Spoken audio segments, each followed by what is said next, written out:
Hello दोस्तों, आज की वीडियो में बात करने वाले हैं आर्थिक विकास और योजना, इकोनॉमिक डेवलपमेंट एंड प्लान। तो चलिए देखते हैं इस पे कुछ महत्वपूर्ण क्वेश्चन जो आपके एग्जाम में आने वाले हैं। अभी तक बहुत सारे क्वेश्चन कर लिए हैं, पूरे 100 के आसपास आने वाले हैं। तो आप लोग इस चैनल से जुड़ते हैं तो आप लोग को सुविधा होने वाली है।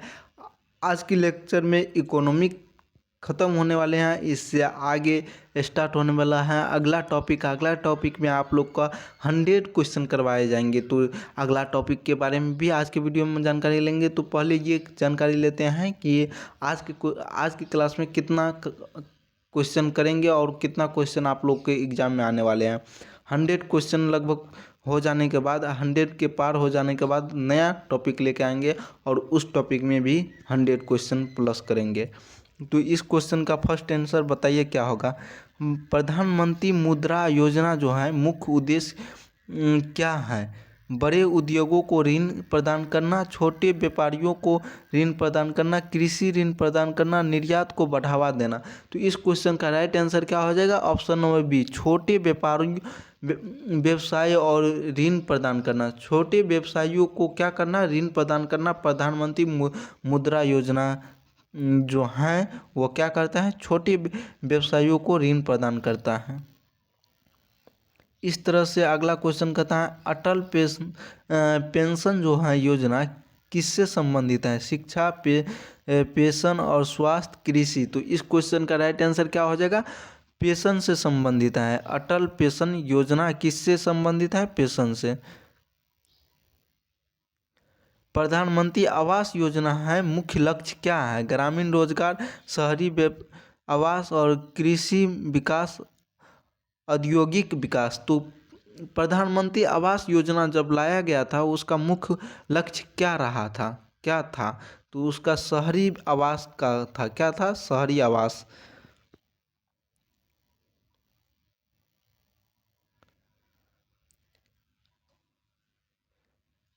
सागरमाला परियोजना किससे संबंधित है? राजमार्ग विकास से, बंदरगाह विकास से, रेलवे विकास से, हवाई अड्डा विकास से। तो इस क्वेश्चन का राइट आंसर क्या हो जाएगा? बंदरगाह विकास। क्या हो जाएगा? बंदरगाह विकास इस क्वेश्चन का राइट आंसर हो जाएगा।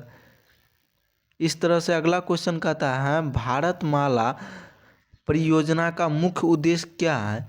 बंदरगाहों का विकास, राजमार्गों का विकास, हवाई अड्डों का विकास, रेलवे लाइनों का विकास। तो इस क्वेश्चन का राइट आंसर क्या हो जाएगा? राजमार्गों का विकास। क्या हो जाएगा? राजमार्गों का विकास। भारत माला परियोजना का मुख्य उद्देश्य रहा राजमार्गों का विकास। आगे नए टॉपिक क्या कहता है? आर्थिक सुधार और नीतियाँ, इकोनॉमिक रिफॉर्म्स ऑफ पॉलिसी। तो इस पे चलिए क्वेश्चन करते हैं। इस पे क्वेश्चन कहता है वित्तीय समावेशन का मुख्य उद्देश्य क्या है? बैंकों का निजीकरण, बैंकिंग सेवा को सभी तक पहुंचाना, शेयर बाजार को विनियमन और विदेशी व्यापार को बढ़ावा देना। तो इस क्वेश्चन का राइट आंसर क्या हो जाएगा? ऑप्शन नंबर बी इस क्वेश्चन का राइट आंसर हो जाएगा। और ऑप्शन नंबर बी कहता है बैंकिंग सेवा के सभी तक पहुंचाना। बैंकिंग सेवा को क्या कहता है? सभी तक को पहुंचाना। डिजिटल अर्थव्यवस्था को बढ़ावा देने का मुख्य कारण क्या है? नकद नकद यहाँ पे राइट, यहाँ पे नकदी लेन देन को बढ़ावा देना। क्या? नकदी लेन देन को बढ़ावा देना। पारदर्शिता को दक्षता बढ़ावाना, कृषि को बढ़ावा देना, औद्योगिक उत्पादन को बढ़ावा देना। तो इस क्वेश्चन का राइट आंसर क्या हो जाएगा? इस क्वेश्चन का राइट आंसर पारदर्शिता को और दक्षता को बढ़ावा देना। क्या? पारदर्शिता और दक्षता दोनों को बढ़ावा देना। इस तरह से अगला क्वेश्चन कहता है कॉर्पोरेट टैक्स में कमी का मुख्य उद्देश्य क्या रहा? सरकारी राजस्व बढ़ावा देना, निवेश और रोजगार को बढ़ावा देना, आयात को बढ़ावा देना, निर्यात को बढ़ावा देना, कम करना। निर्यात को क्या? कम करना। तो इस क्वेश्चन का क्या आंसर हो जाएगा? इस क्वेश्चन का निवेश और रोजगार को बढ़ावा देना। ऑप्शन नंबर बी इस क्वेश्चन का क्या हो जाएगा? Right answer. निवेश और रोजगार दोनों को बढ़ावा देना। राष्ट्रीय राष्ट्रीय अवसंरचना पाइपलाइन एनपीआई का मुख्य उद्देश्य क्या रहा? कृषि विकास, बुनियादी ढांचा विकास, शिक्षा सुधार, स्वास्थ्य सुधार। तो इस क्वेश्चन का राइट आंसर क्या हो जाएगा? ऑप्शन बी इस क्वेश्चन का राइट आंसर हो जाएगा, बुनियादी ढांचा को विकास। और 100 क्वेश्चन आज के जो हैं अभी तक का पूरा 1 से लेके 100 तक कंप्लीट होने वाले हैं। तो इस क्वेश्चन का राइट आंसर क्या हो जाएगा? राष्ट्रीय मुद्रीकरण पाइपलाइन एनएमपी का मुख्य उद्देश्य क्या रहा? सरकारी संपत्ति को मौद्रीकरण, कृषि उत्पादन बढ़ाना, औद्योगिक विकास कम करना, शिक्षा में निवेश कम करना। तो इस क्वेश्चन का राइट आंसर क्या हो जाएगा? सरकारी संपत्ति का मौद्रीकरण। क्या हो जाएगा? सरकारी संपत्ति का मौद्रीकरण। आगे नए टॉपिक में क्या कहता है? वैश्विक और घटनाक्रम, वैश्विक आर्थिक घटनाक्रम, ग्लोबल इकोनॉमिक इवेंट्स। इस पे क्वेश्चन चलिए करते हैं। कोविड-19 महामारी भारतीय अर्थव्यवस्था पर क्या प्रभाव पड़ा? तीव्र आर्थिक विकास, आर्थिक मंदी और स्थिर आर्थिक विकास, निर्यात में वृद्धि। तो इस क्वेश्चन का राइट आंसर क्या हो जाएगा? आर्थिक मंदी हुआ। क्या हुआ? आर्थिक मंदी हुआ।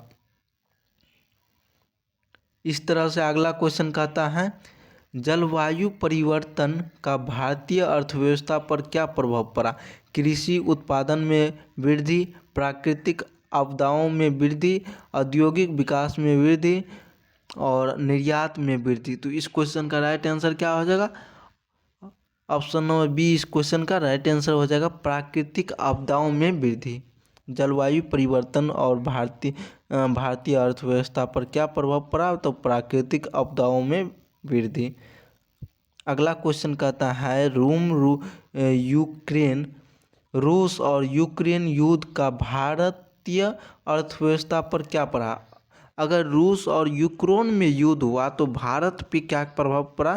तो ऑप्शन है ऊर्जा की कीमतों में कमी, आयात निर्यात में बढ़ावा, विदेशी निवेश में वृद्धि, औद्योगिक उत्पादन में वृद्धि। तो इस क्वेश्चन का राइट आंसर क्या हो जाएगा? ऑप्शन नंबर बी, आयात और निर्यात में बाधा। क्या आया? आयात और निर्यात में बाधा आया। रूस और यूक्रेन के बीच जब युद्ध शुरू हुआ था, जब युद्ध हुआ तो भारत की अर्थव्यवस्था में आयात और निर्यात में बाधा हुआ, यानी कमी हुआ। अगला क्वेश्चन कहता है, वैश्विक आपूर्ति श्रृंखला में बाधाओं का मुख्य कारण क्या है? कृषि संकट, राजनीतिक अस्थिरता, जलवायु परिवर्तन, सभी विकल्प सही हैं। तो इस क्वेश्चन का राइट आंसर हो जाएगा सभी विकल्प सही हैं। मतलब कृषि संकट भी सही है, राजनीतिक अस्थिरता भी सही है, जलवायु परिवर्तन भी सही है। मतलब क्या कहता है क्वेश्चन, वैश्विक आपूर्ति श्रृंखला में बढ़ावा का मुख्य कारण क्या रहा? तो इनमें सभी रहा।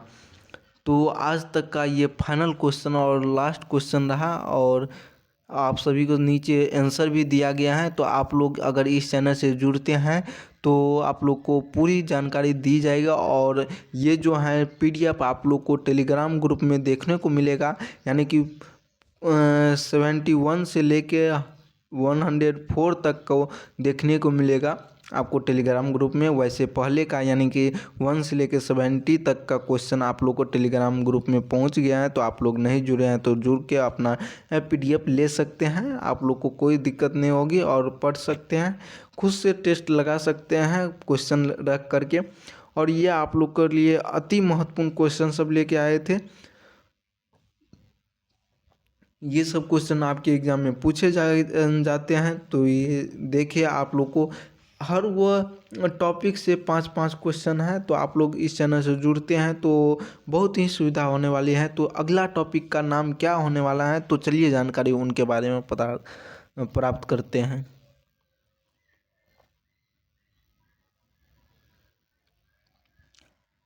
अगले क्लास में जब आएंगे तो इम्पोर्टेंस पे क्वेश्चन करेंगे और इस पे कितना क्वेश्चन करेंगे, टोटल 100+ क्वेश्चन करेंगे। कितना 100+ क्वेश्चन करेंगे, काहे कि आप लोग को शुरुआत में ही बता दिया गया है कितना क्वेश्चन करना है, तो 100+ हर वो टॉपिक से करना है। और 100+ क्वेश्चन जो करेंगे तो इन सबको किस तरह से नोट करना है, तो A4 साइज पेपर लेना है, A4 साइज पेपर लेना है। जैसे कैफ़े पे जाते हैं और प्रिंट आउट करवाते हैं किसी भी पेज को, तो वह एक पेज में फ़ोटो कॉपी करता है, तो वो पेज लेना है आप सभी को। उनको 3 पार्ट में डिवाइड करना है। क्या 3 पार्ट में डिवाइड करना है। फर्स्ट पार्ट में आपको 1 से लेके 15 तक करना है, दूसरे में 16 से लेके 30 तक करना है, तीसरे लाइन में यानी कि 30 से आगे 31 से लेके 45 तक करना है। कितना 45 तक करना है। और इतना करने के बाद एक पेज ख़त्म हो जाएगा। और पीछे में आप लोग चाहते हैं तो पीछे में कर सकते हैं, नहीं तो न्यू पेज में करिएगा, यानी कि 2 पेज में आप लोग को ख़त्म करना है। टोटल आपके सामने लेके आएंगे 100 क्वेश्चन, 100 क्वेश्चन हर वो टॉपिक से रहेगा। तो आप लोग ज़रूर इस चैनल से जुड़िए और अपना बेहतरीन परफॉर्मेंस आपको अपना एग्ज़ाम में दिखाइए, और ये आप लोग के लिए अति महत्वपूर्ण रहेगा क्वेश्चन सब। तो जय हिंद। इस वीडियो में यहीं तक रखते हैं, अगले क्लास में आएंगे तो 20 क्वेश्चन लेकर आएंगे इम्पोर्टेंट डे पे, और टोटल इस चैप्टर से कितना करेंगे, यानी कि इम्पोर्टेंट डे पे 100 क्वेश्चन। अगर चाहते हैं आप फर्स्ट क्वेश्चन देखने के लिए तो चलिए। फर्स्ट का क्वेश्चन कहता है गणतंत्र दिवस कब मनाया जाता है, गांधी जयंती कब मनाई जाती है, बाल दिवस कब मनाया जाता है, राष्ट्रीय विज्ञान दिवस कब मनाया जाता है, अंतर्राष्ट्रीय महिला दिवस कब मनाया जाता है, विश्व पर्यावरण दिवस कब मनाया जाता है, विश्व जनसंख्या दिवस कब मनाया जाता है, अंतर्राष्ट्रीय योग दिवस कब मनाया जाता है, विश्व योजना दिवस कब मनाया जाता है, विश्व श्रमिक दिवस कब मनाया जाता है, विश्व पृथ्वी दिवस कब मनाया जाता है, शिक्षक दिवस कब मनाया जाता है, हिंदी दिवस कब मनाया जाता है, राष्ट्रीय मतदाता दिवस कब मनाया जाता है, राष्ट्रीय खेल दिवस कब मनाया जाता है, राष्ट्रीय एकता दिवस कब मनाया जाता है, राष्ट्रीय उपभोक्ता दिवस कब मनाया जाता है, राष्ट्रीय युवा दिवस कब मनाया जाता है, विश्व स्वास्थ्य दिवस कब मनाया जाता है, विश्व एड्स दिवस कब मनाया जाता है, अंतर्राष्ट्रीय मानवाधिकार दिवस कब मनाया जाता है,